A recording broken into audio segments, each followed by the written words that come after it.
Magandang araw mga kabi. For today's video, mag-update lang tayo sa mga kalapate natin at Happy New Year sa inyong lahat. So binabati ko kayo ng Happy Holidays at Happy New Year. So ito na nga yung huling video natin ngayong taon at New Year na nga. So bali mag-update lang tayo sa mga kalapate natin at ilang araw din tayo hindi nakakapag-video. So alam nyo naman na kapag ganitong season o Christmas season, yung mga holiday season na ganito, madalang talaga tayo makapag-video at makapag-upload sa YouTube channel natin at sa Facebook page natin. So ngayon nga mag-update lang tayo at derby na nga ng mga kalapate natin. So yung tatlo natin na kalapate na naka-live nga. So sa 2-4 na ibon nga at inihagest last derby. So yung tatlo natin na kalapate naka-live nga. So nag-clock nga sila yung tatlo at magandang balita nga yun sa atin. So dahil yung mga kalaban natin wala pang 400 yung nag-clock sa club namin. So konti na lang talaga yung nakasali. Pero may bad news nga ako dahil nagkaroon ng sakit yung isa natin na kalapate. So yung old bird natin nagkaroon ng sakit dahil nagkaroon nga ng one eye cold. So kanina lang nagkaroon. So bad news talaga yan at papakita ko nga rin sa inyo. Tapos itong kalapate natin nagitlog na naman. So kung mapapansin nyo o kung maalala nyo sa mga matagal lang na nanonood at sumusubaybay sa YouTube channel ko, so kakaalis lang natin ng itlog nito. So ngayon nagitlog na naman. So bali yung pangalawang itlog niya ngayon niya iitlog. Tapos yung isa naman natin na kalapate nakunan. Ito. So nakunan nga dahil yung itlog niya hindi nagtuloy. So yung itlog niya kahapon maganda naman at pinamigay na nga natin. Kaso nung papalitan ko nga ng fake egg para sa ganun hindi nga masira yung itlog at saka hindi rin masira yung conditioning natin sa kalapate natin. Napansin ko nga na initlog niya ulit yung pangalawang itlog. Kaso malambot na. So ito papakita ko sa inyo. Ayan. So kung mapapansin nyo, pasintabi pala sa lahat ng kumakain at mga masaselan. So ayan. So nakunan nga yung kalapate natin dahil malambot pa itlog niya, nilabas niya na. So kakaitlog niya nga lang kasi kahapon. So papalitan ko sana ng fake egg to. Kaso ganyan nga nangyari. So hindi ko na nilagyan siya ng fake egg dahil yung isang itlog niya pinamigay na natin. So okay naman yung unang niyang itlog. Siguro nag-ano lang to. Hindi niya nakayanan dahil alam niyo naman na nilalaban nga natin to. So napakaganda nga ng kondisyon nito nung isang araw. So ngayon, ayan, makikita niyo naman medyo namumulbos pa rin kahit na nag-itlog nga siya. Pero yung ilong niya hindi na nawala na nga yung pulbos ng ilong niya. So hindi na ganun kaganda yung kondisyon niya. Pero itong kapares niya naman, kung mapapansin nyo, namumuti yung mga pakpak saka mga balahibo niya. So hindi makakita. Ayan, oh. So yung dulo niya, dulo ng pakpak niya, ayan, mapapansin nyo naman, talaga namumulbos. So napakaganda nga ng kondisyon nitong kalapate natin. So ito yung kalapate natin na talagang payat. Kaso hindi ko alam kung ba't ganito yung katawan nito. Talagang minsan nagtataka na lang ako dahil napakabilis nga umuwi dahil naging multiple pulling winner na nga sa atin to at pumarte na to sa 3 laps. So hindi ko alam kung saan niya kinukuha yung bilis niya dahil sa liit ng katawan niya napakabilis nga umuwi na itong kalapate natin. So ito talaga tansya ko rito hindi aabot ng last lap pero ngayon kung mapapansin nyo akala ko nga hanggang training lang to dahil napakaliit nga ng katawan. Pero ngayon parang siya pa ngayon ang pambato natin yung kalapate natin si Boy Payat. So, yung kalapate natin na to, si Boy Payat, saka si Girl Payat. So, yan. So, medyo nawala sa condition tong kalapate natin na isa na to. So, naka-ready naman na yung mga ibibigay natin. Saka, binigyan ko na to ng mga pang-extra nga na pang-recover natin. Dahil alam nyo naman, nag-iitlog nga. So, binigyan natin ng extra calcium lactate. Para sa ganun, ma-recover nga yung calcium na na-consume niya dun sa pagbuo nga ng itlog. So, ito, mapapansin nyo, talagang nanghinayang ako.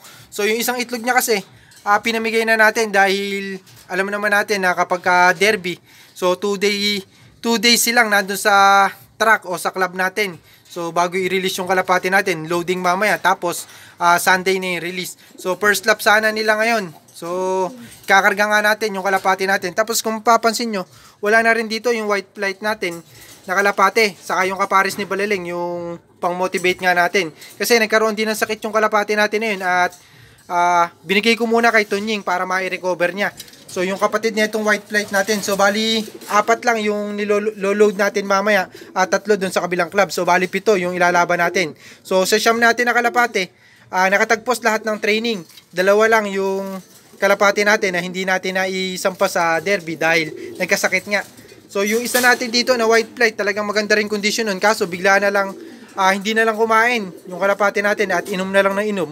At simula Lunes, 3 days yun na ganun ang ginagawa. Pero nung kahapon, Huwebes, medyo na-recover naman na natin. Kaya binigay muna natin kay Tunying. Kasi yung si Tunying, yung tropa nga natin na laging pumupunta rito, yung black checkered, sa kanya ko rin binigay.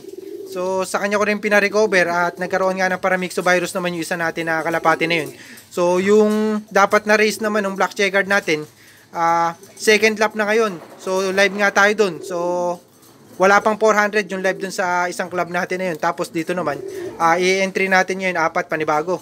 So ito. So mag-iitlog. Sana naman makauwi kahit na mag-iitlog tong kalapati natin.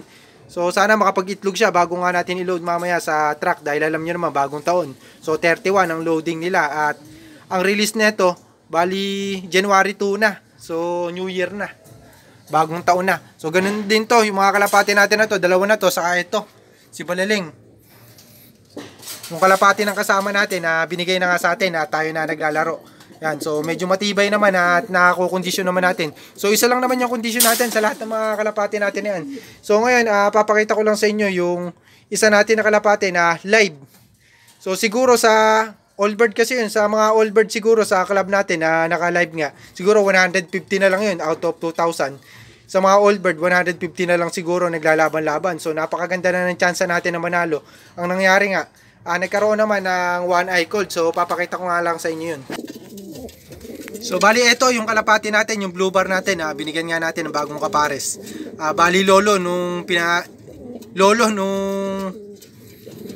tatay nung pinares nga natin nung una, yung tatay nila Boy Payat. So ito yung tatay nun.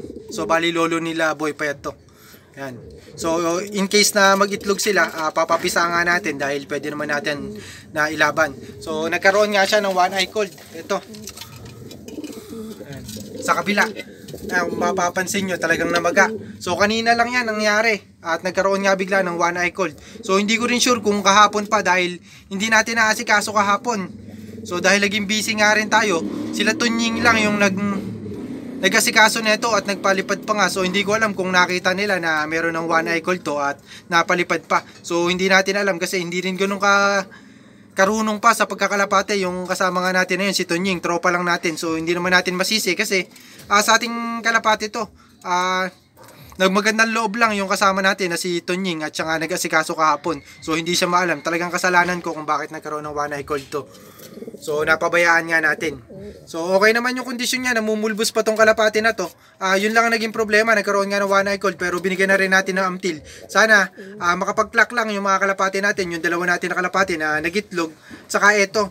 So sana makapag-clock silang lahat. Tingin ko naman fair weather yung magiging mangyayari na hagis nila sa Sunday.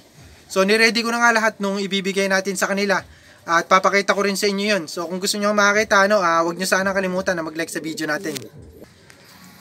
So ito yung patuka natin na ginagamit. Pagkatapos natin magpatuka nito, bibigyan ko sila ng plain na mani. So puro mani ang bibigay ko sa kanila. So tamang takal lang patuka nito ang bibigay natin. Pagkatapos, purong mani.